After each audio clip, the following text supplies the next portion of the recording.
Eusko Jaurlaritza eta Bakioko udaletxearen lankidetzarekin Bizkaiko Foru Aldundiko iraunkortasuna eta inguru naturala zaintzeko sailak simulazio bat antolatu du herri honetako hondartzan. Bainu sasoiaren hasiera dela eta.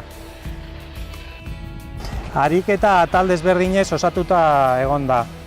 Alde batetik, ontzi batean zihoazten 2 pertsonen erreskatea. Haietako bat ertzaintzaren helikopteroak erreskatatu du.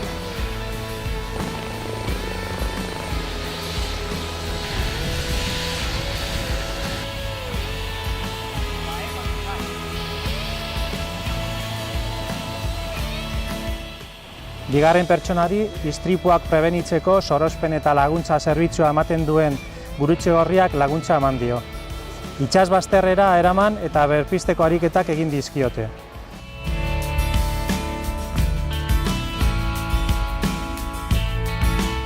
Aldi berean, hondartzako alde bat kutsadura gertaera batekin kaltetua izan da. SOS deiaken koordinazio zentrutik berehala ohartarazi dira foru errekurtso desberdinak. Baita Eusko Jaurlaritzaren osasun publikoaren zerbitzua ere.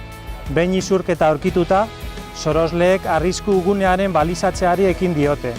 Azkenik, osasun publikoko teknikari bat bertaratu da aipaturiko kutsaduraren eraginak ebaluatzeko uraren kalitateari eta hondartzaren erabilera ludikoari dagokionez.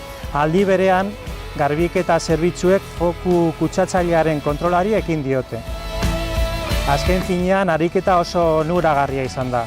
Batetik, ariketa honi esker Bizkaiko Foru Aldundiko eta Eusko Jaurlaritzako errekurtsoen arteko mobilizazio eta koordinazio prozedurak frogatzeko eta bestetik, Bizkaiko hondartzen ingurumen kalitate baldintzen hobekuntza jarraitua balioan jartzeko.